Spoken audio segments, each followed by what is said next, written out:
हे hello everyone, कैसे हैं आप सभी। उम्मीद करती हूँ आप सभी ठीक होंगे। मैं भी ठीक हूँ। मैं राजबाला भारती और मैं एज एसएससी एमटीएस सिलेक्टेड हूँ 2024 की। दिल्ली में वर्किंग हूँ सफदरजंग हॉस्पिटल में। तो अब मैंने अपनी एसएससी फाउंडेशन बैच स्टार्ट किया था यूट्यूब पे, जिसकी आज मुझे क्लास करानी है। कंजक्शन कराना है मुझे आज। लास्ट क्लास हमारी एडजेक्टिव थी, जिसने नहीं देखी है जाके देख लीजिएगा। तो मेरे क्या है, ये कंजक्शन चैप्टर बहुत कंफ्यूजिंग होता है। इसमें क्या है, एक बार आप समझ लोगे ना तो फिर लाइफ टाइम भूलोगे ही नहीं। इससे रिलेटेड एरर ऐसे आते हैं जो बार बार पढ़ने पे भी पकड़ने में नहीं आते हैं। लेकिन मैं आपको एश्योर करती हूँ कि ये क्लास देखने के बाद कि आपके सारे डाउट क्लियर हो जाएंगे। तो स्टार्ट करते हैं कंजक्शन क्लास। कंजक्शन मतलब होता है जोड़ना। ठीक है, ये दो वर्ड्स या दो फ्रेजेस को आपस में जोड़ता है जो कंजक्शन होता है।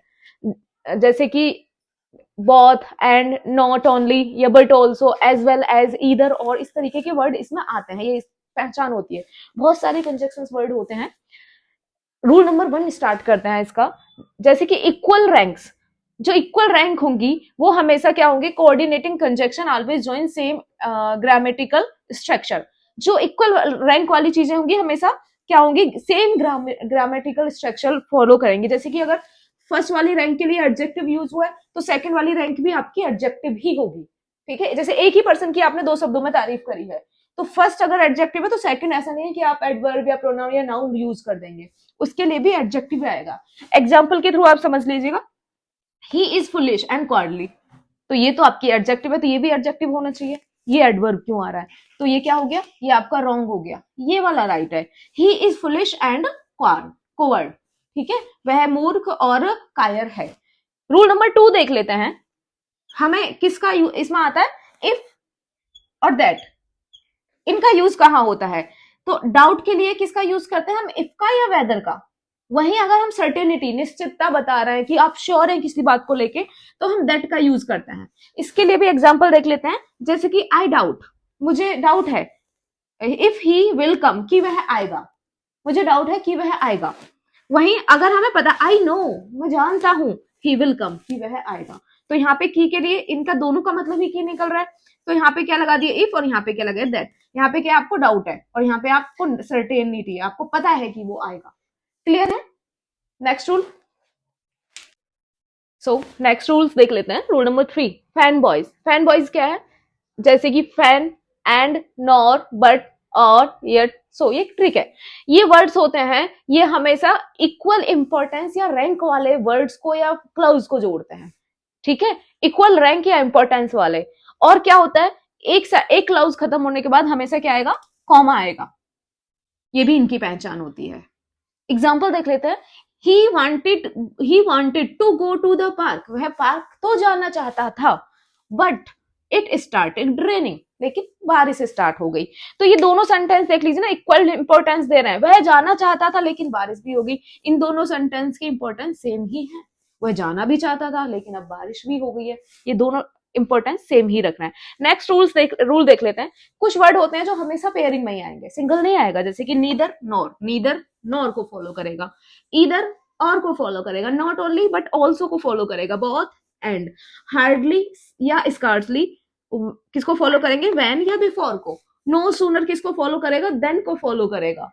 ठीक है, वेदर और को फॉलो करेगा। इसके लिए मैं अलग से सेंटेंसेस की क्लास लेके आऊंगी, क्योंकि इसमें हमेशा कोई समझ ही नहीं पाता। इससे रिलेटेड बहुत सारे एरर बच्चे कर देते हैं।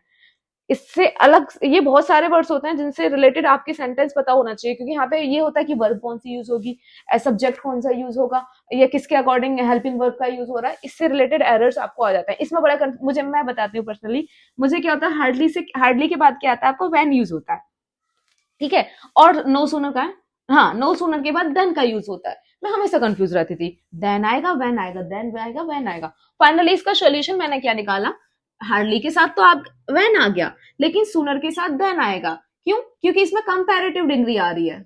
और हम अभी पढ़ के आए थे कि लास्ट चैप्टर में पढ़ा था कि कंपैरेटिव डिग्री के लिए हम देन का यूज करते हैं। तो देखो ई आर आ रहा है ना, तो इसके लिए देन। तो ये मैंने अपने दिमाग से फिर ट्रिक सोची कि इसको ऐसे लर्न किया जा सकता है कि नो सूनर के साथ देन आएगा, क्योंकि यहाँ पे कंपेयरिंग हो रही है और कंपेयरिंग हम देन के द्वारा करते हैं। तो इस तरीके से आप इनके डाउट क्लियर कर सकते हो। कोई चीजें होती है जो हमेशा कंफ्यूजिंग ही रह जाती है हमें, तो अपने भी ट्रिक लगा सकते हो आपकी, आप उसको कैसे लर्न करो। अब एग्जाम्पल देख लेते हैं, he is not only dishonest, वह सिर्फ डिसऑनेस्ट ही नहीं है बल्कि आलसी भी है। क्लियर है ये एग्जाम्पल्स? आगे चले। So rule number 5, parallelism means बहुत हमें जो बहुत पेयर होंगे ना, क्लाउज होगा या जो वर्ड्स होंगे, कंजक्शन क्लाउजेस को ही जोड़ता है, तो वो हमेशा सेम पार्ट ऑफ स्पीच का ही फॉलो करेंगे। अगर फर्स्ट क्लाउज में आपका नाउन होगा तो सेकंड में भी नाउन ही होगा, प्रोनाउन होगा तो प्रोनाउन ही आएगा। एग्जाम्पल जैसे कि सी इज नॉट ओनली स्मार्ट, वह सिर्फ स्मार्ट ही नहीं है बट ऑल्सो बल्कि हार्ड वर्किंग भी है, तो ये नाउन है और ये भी नाउन ही है। हार्ड वर्किंग आएगा ना कि हार्ड वर्क आएगा। हार्ड वर्क क्या होता है? वर्ब होती है। नाउन क्या होता है? नाउन हार्ड वर्किंग होता है, तो ये दोनों ही नाउन है। क्लियर है? नेक्स्ट देख लेते हैं रूल नंबर 6, लीस्ट। जो लीस्ट होगा वो हमेशा किसको फॉलो करेगा? शुड को फॉलो करेगा। ओके, लीस्ट हमेशा शुड को फॉलो करेगा। जैसे कि walk carefully, least you should fall, सावधानी से चलो नहीं तो तुम गिर जाओगे। लीस्ट का मतलब नहीं तो होता है, या ठीक है, walk carefully least you should fall. Okay, rule number 7 देख लेते हैं, नो सूनर। हमेशा इन्वर्जन जो होता है ना, जैसे कि नो सूनर हो गया या फिर आपका हार्डली हो गया, स्कार्सली हो गया, इन अगर सेंटेंसेस इनसे से स्टार्ट हो रहा है, किससे? नो सूनर से, हार्डली से या स्कार्सली से, तो सब्जेक्ट से पहले हमेशा हेल्पिंग वर्ब आएगी, जो हम क्वेश्चन वर्ड वाला यूज करते थे, है ना। क्वेश्चन वर्ड होता था, फिर हेल्पिंग वर्ब होती थी और फिर सब्जेक्ट होता था। तो इनमें भी वही रूल फॉलो होगा, इस तरीके का वर्ड आएंगे तो हमेशा वर्ब कहाँ आएगी? वो हमेशा सब्जेक्ट से पहले आएगी।